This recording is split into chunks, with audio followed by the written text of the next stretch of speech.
সুন্দর সকালের মধ্য দিয়ে আরেকটা সুন্দর দিন শুরু হলো। শুকর আলহামদুলিল্লাহ। আসসালামু আলাইকুম everyone, welcome back to my channel. আমি লিলিস ফ্যামিলিতে সবাইকে ওয়েলকাম জানাচ্ছি আরেকটা নতুন ব্লগ ভিডিও নিয়ে। আমার আজকের ভিডিওটি যে যেখান থেকে দেখছেন, আশা করি সবাই আল্লাহর অশেষ রহমতে ভালো আছেন, সুস্থ আছেন। শুকর আলহামদুলিল্লাহ, আমরাও বেশ ভালো আছি।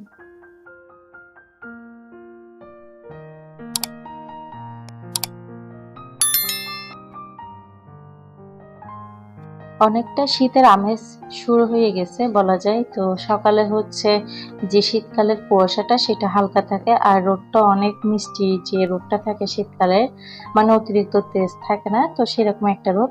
অনেক সময় দেখা যায় যে সকালবেলা যে বাতাসটা বয় সেটার সাথে কিন্তু শীতকালের যে ঠান্ডা ঠান্ডা একটা আবহাওয়া সেটাও কিন্তু চলে আসে। তো এখন থেকে কাজ শুরু করব, সেটাই আপনাদের সাথে শেয়ার করতেছিলাম। যে ট্রাইপডটা দেখলেন, ওটাতে কিন্তু প্রচুর পরিমাণে পাউডার ছিল। আমার বাসায় অতিরিক্ত ময়লা হওয়ার আরেকটা কারণ হচ্ছে এটা, আপনাদের ভাইয়া হচ্ছে গরম সহ্য করতে পারে না, আর উনি হচ্ছে একটু পাউডার দেয়, তো সেটা হচ্ছে গিয়ে বাতাসে উড়ে পুরো ঘরে মানে একটু ময়লা সৃষ্টি করে। তো ট্রাইপডটা ওখানে থাকাতে ওখানে দাঁড়ায়, যেহেতু সকালে পাউডার দিয়ে গেছে, তো সেই পাউডারটা উড়ে পুরো ট্রাইপডটা হচ্ছে সাদা সাদা হয়ে রয়েছে। কিছু মাসের বাজার আনা হয়েছে, সেগুলাই গুছিয়ে নিব আপনাদেরকে সাথে নিয়ে। আশা করি আপনাদের ভালো লাগবে। ভালো লাগলে ভিডিওটাতে ছোট্ট একটা লাইক দিয়ে তারপরে ভিডিওটি কন্টিনিউ করবেন। আর আপনি যদি আমার চ্যানেলে নতুন হয়ে থাকেন তাহলে আমার চ্যানেলটা সাবস্ক্রাইব করে নেবেন। আপনি যদি অলরেডি এই কাজটা করে দিয়ে থাকেন, আপনাকে জানাই অসংখ্য ধন্যবাদ। আপনারা অনেকেই ভিডিও দেখেন তবে লাইক দিতে ভুলে যান, প্লিজ মনে করে ছোট্ট একটা লাইক দিয়ে দিবেন। তো এদিকে হচ্ছে কি, এই যে চালের ড্রামটা, এটা কিন্তু পুরো মাসই খালি ছিল, তবে খেয়াল না থাকাতে বা অনেক সময় দেখা যায় ছোট ছোট জিনিসগুলো সামনে থাকলেও কিন্তু খেয়াল থাকে না।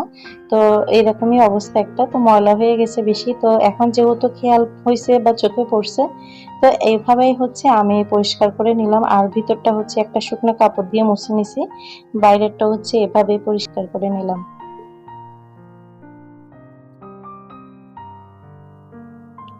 এই যে মাসের বাজার, তো এগুলাই গুছাবো আপনাদেরকে সাথে নিয়ে। তো মাসের বাজার বলতে কি কি আনা হয়েছে চলেন দেখা যাক। তো যখন যে পরিস্থিতি দিয়ে যায় আমরা, তখনই কিন্তু আল্লাহ দরবারে যে পরিস্থিতি থাকি না কেন, আল্লাহ দরবারে কিন্তু আমাদের শুকরিয়া জ্ঞাপন করা উচিত। আমাদের থেকেও কিন্তু খারাপ অবস্থায় অনেক মানুষ আছে, তো আল্লাহ যতটুকু রাখছে আল্লাহ দরবারে শুকরিয়া। তো মাসের বাজার বলতে এখানে হচ্ছে দুধ, চিনি, চা পাতা আর একটা তেলের বোতল, তারপর ২টা টিস্যু, আর হচ্ছে গিয়ে ২টা নুডলসের প্যাকেট। এই হচ্ছে আমার মাসের বাজার। কারণ যে প্রবলেমের মধ্যে দিয়ে যাচ্ছি, তো সেটা থেকে এখনো বের হতে পারি না, আর সেটা থেকে বের হওয়া এখন অনেকটা ডিফিকাল্ট হয়ে গেছে। অলরেডি অনেকটা পিছু টানে পড়ে গেছি বলতে পারেন। তো এখনো কিন্তু যে প্রবলেমের মধ্যে আছে, এখনো বের হতে আরো অনেক টাকার দরকার। তো সেটা দিয়ে হচ্ছে, যার কারণে সেটাও ম্যানেজ করতে পারতেছে না। আর অলরেডি তো অনেক পিছু টানে পড়েই গেছি। তো যাই হোক, যখন যে পরিস্থিতি থাকি, শুকর আলহামদুলিল্লাহ। এদিকে হচ্ছে দুপুরে খাওয়া দাওয়া শেষ করছি, রান্না বান্না করছি, আর এখন হচ্ছে প্রায় ৪টার কাছাকাছি। তো এই অবস্থায় হচ্ছে বাচ্চাদেরকে ঘুম পাড়ায় দিছি আরেকটু আগে, তারপর হচ্ছে আসরের নামাজ পড়ে আমি হচ্ছে নাস্তাটা রেডি করতে আসছি।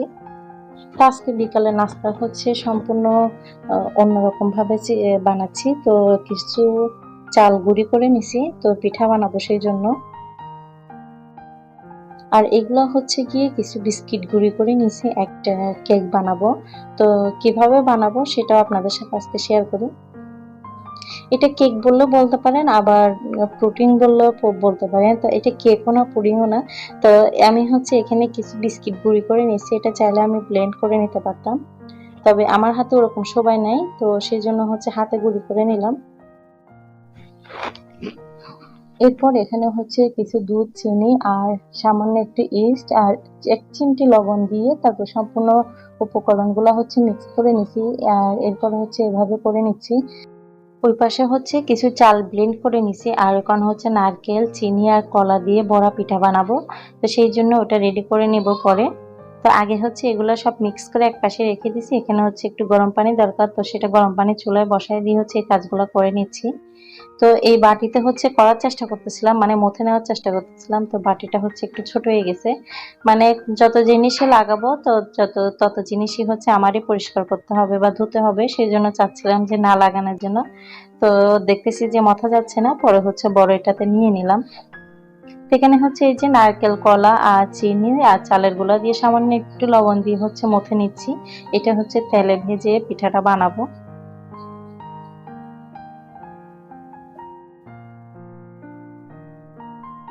আমার প্রিয় আপুরা, আজকে ভয়েস ওভার করার সময় হয়তো বাচ্চাদের শব্দ আসতে পারে, তো সবাই ক্ষমা সুন্দর দৃষ্টিতে দেখবেন। ভুল ত্রুটি হলে সবাই ক্ষমা করে দিবেন। এই যে একটু গরম পানি দিয়ে হচ্ছে করে নিচ্ছি, মিক্স করে রেখে দিব, কারণ এতে করে বিস্কিটটা আরো নরম হয়ে যাবে আর সফট হয়ে যাবে। তো ভিডিওর এই পর্যায়ে একটা কমেন্ট পড়ব। তুরস্ক থেকে একজন আমাকে কমেন্ট করছে, তুরস্ক থেকে একজন বাংলাদেশী হিসেবে আপনার ব্লগটি দেখে খুবই ইমপ্রেসড হয়েছি, আর রান্না করার পাশাপাশি পুরো ঘর ডিপ ক্লিন করা সত্যিই প্রশংসার দাবিদার। আপনার ভিডিওটি দেখে বাংলাদেশের সেই চিরচেনা ছবি মনে পড়ে গেল, যখন মায়েরা রান্নাঘরে রান্না করা পুরো বাড়িও পরিষ্কার রাখেন। আপনার এনার্জি এবং সময় ম্যানেজমেন্ট এক্সিলেন্ট। লিলিস ফ্যামিলি চ্যানেলের এমন রিয়েল লাইফ ভিডিওগুলো অনেক বেশি রিয়েলেটিভ লাগে। বিদেশে বসে এমন অথেন্টিক ফ্যামিলি কন্টেন্ট দেখতে পেয়ে ভালো লাগে। আপনার এই উনি এরপরে লিখছে যে আমার ভিডিওগুলো ওনার ভালো লাগে বা প্রশংসার দাবিদার। আসলে আমি জানি না আমি কতটা প্রশংসার দাবিদার, তবে ভাইয়া যে কমেন্টটা করছেন বা আপু যে কমেন্টটা করছেন, তো আসলে আপনার কমেন্টে প্রশংসার দাবিদার। খুব সুন্দর করে গুছিয়ে কিছু কথা লিখছেন, এতে করে আমরা যারা কন্টেন্ট বানাই বা যারা ভিডিও আপলোড করি তারা কিন্তু অনেক বেশি অনুপ্রাণিত হই। তো অসংখ্য অসংখ্য ধন্যবাদ ভাই আপনাকে।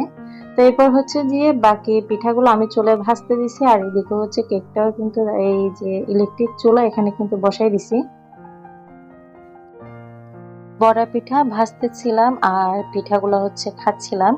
তো এই দিকে হচ্ছে লাস্ট পর্যায়ে বাকি যেগুলো আছে এগুলো তুলে নিব, কারণ মাগরিবের প্রায় কাছাকাছি আর বাচ্চারা হচ্ছে এখন ঘুম।